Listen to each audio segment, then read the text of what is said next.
This man wakes up on a very dangerous planet inhabited only by predators and venomous creatures. An ordinary person wouldn't last even 5 minutes here, but our hero begins his fight for survival. Meet Riddick. He's been presumed dead hundreds of times, but he's always managed to survive. The thing is, he's not just any man. He's the true leader of the Necromongers, a race of space conquerors who worship a cult of death. Riddick wakes up on some unknown and not-so-friendly planet. Dangerous predators live here, and the wounded Riddick has to hide from them underwater. It helps Riddick a lot that he can slow down all his bodily functions and play dead. On land, he's attacked by one of the terrifying creatures. It looks like a giant hyena. Riddick barely manages to fight it off. The man finds a source of drinking water and realizes that this further increases his chances of survival. Those same terrifying creatures appear nearby again, but they are attacked by underwater monsters. There are other dangerous creatures flying in the sky. It seems Riddick has landed on a planet with very hostile wildlife. An ordinary person wouldn't survive here for even a few minutes. Riddick realizes that this cursed planet literally wants to devour him. He builds a small shelter and hides from his enemies among the rocks. Our hero recalls his past. He was the leader of the Necromongers. Some adored him, while others hated him. Riddick grew tired of that life and struck a deal with his Necromonger superiors named Vaca. He wanted to leave Tron and return to his home planet, Furia. On Vac's orders, a team of Necromongers led by Kron transported Riddick to another planet. But it wasn't Furia. Riddick realized he had been deceived. The Necromongers tried to get rid of our hero, but couldn't do it because he turned out to be much stronger. Only Kron survived.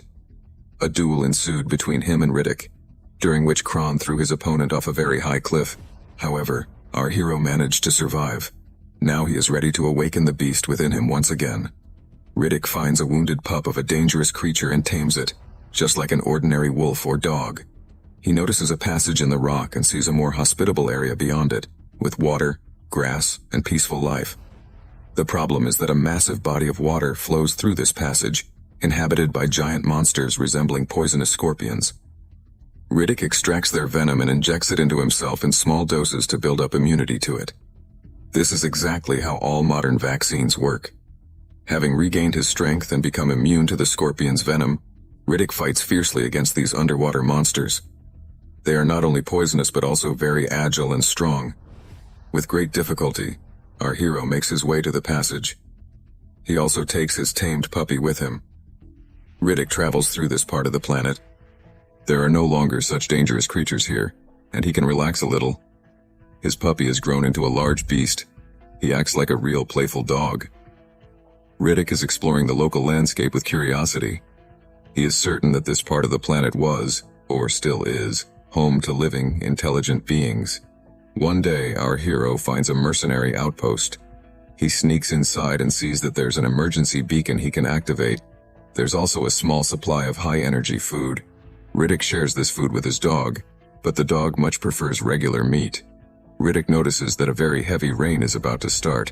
This means poisonous scorpions will appear in this part of the planet as well. Our hero activates the emergency beacon. Using a scan, the system identifies him and transmits this information throughout the galaxy. Since Riddick is considered the most notorious space criminal, a whole team of bounty hunters sets out after him. The leader of this gang is named Santana. There's a female prisoner on board his ship. They want to leave her here because the ship is severely overloaded. The woman runs hopefully across the unfamiliar planet, but soon a bullet from the treacherous Santana catches up with her. The gangster demands that Riddick surrender voluntarily, or he'll suffer the same fate as this unfortunate woman. Of course, our hero has no intention of doing that. Soon, another ship appears in the planet's atmosphere. It's yet another gang of bounty hunters. Their leader is named Jones. Santana tries to drive off his rivals, but the second ship lands anyway, and prepares to capture Riddick. Santana and Jones argue for a long time about what to do. Neither of them wants to share the big reward with the other, but they know full well that Riddick is very strong and dangerous, so they decide to join forces after all. Together, the men come up with a plan to capture Riddick. They remove the power cores from their ships, without which they cannot take off, and hide them in a safe with a detonator lock at the station. The bandits are certain that Riddick will try to get them. Night falls. Our hero sees perfectly in the dark. He watches the guards standing near the station entrance. Santana's programs detect some movement in the third sector. It's Riddick's dog. Santana wants to get rid of it, but the dog runs away. It follows its master's orders and brings him an important component for controlling the sensor scanners. Our hero immediately breaks it. Riddick uses traps to get rid of Santana's henchmen. The team needs to use metal detectors to avoid falling into another trap. However, that doesn't help them much. In a single night, Santana loses 3 of his men at once. He flies into a rage and is forced to ask Jones for help. Santana does so disrespectfully and receives several well-aimed blows from Jones's assistant, a feisty blonde named Doll. Santana's and Jones's men find the tracks of a large dog in the sand. They arm themselves and scout the area. Doll spots Riddick's dog. The bounty hunters rush after it.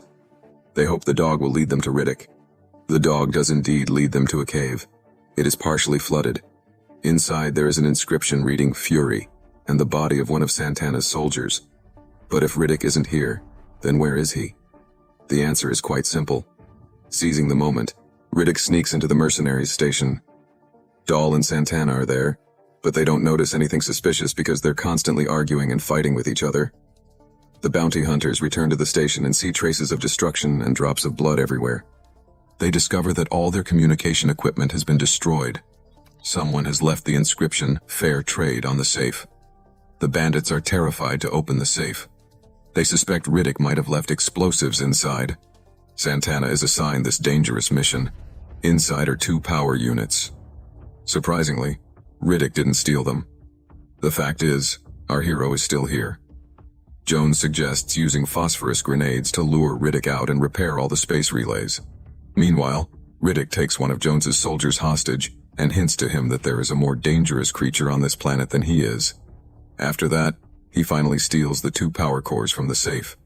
Riddick uses one of Santana's soldiers' radios and calls the bounty hunters to meet him unarmed. He boldly and defiantly walks toward his enemies. They too drop their weapons and approach him. Jones admits that he isn't interested in the cash reward, but rather in events that took place 10 years ago. Riddick witnessed his son's death, and Jones wants to know the truth about what happened back then. Riddick is willing to return one of the power cores to the gangsters in exchange for the ship, but he wants to keep the second power core for himself and leave this planet. Our hero warns the people that once it starts raining, they will all die. The bounty hunters don't believe him. Santana pulls out a hidden pistol. Riddick's dog lunges at him to save his master. Alas, Santana sends him to the afterlife. Doll fires a barrage of tranquilizer darts. Eventually, Riddick falls, and they take him prisoner. Jones interrogates Riddick. Our hero tells him nothing and constantly asks Doll to look closely out the window. Soon it starts to rain. Riddick says this is the end. An angry Jones leaves the room. Santana wants to execute Riddick, but doesn't get the chance because thousands of giant scorpions attack the station. They're too fast and strong, so it's impossible to defeat them even with the most powerful weapons. Jones realizes he needs to free Riddick so they can fight the monsters together. Santana's soldiers try to stop him. Riddick uses Santana's machete to take revenge on the gangster for his dog. After that, our hero is finally set free. Huge scorpions are trying to break into the station. The survivors are firing back furiously. Jones, Riddick, and a mercenary named Diaz fight their way out of the station on jet bikes that resemble horses. They race after the power cores that Riddick has hidden in a distant cave. During the flight, Diaz secretly flips Jones's bike, but Riddick saves him.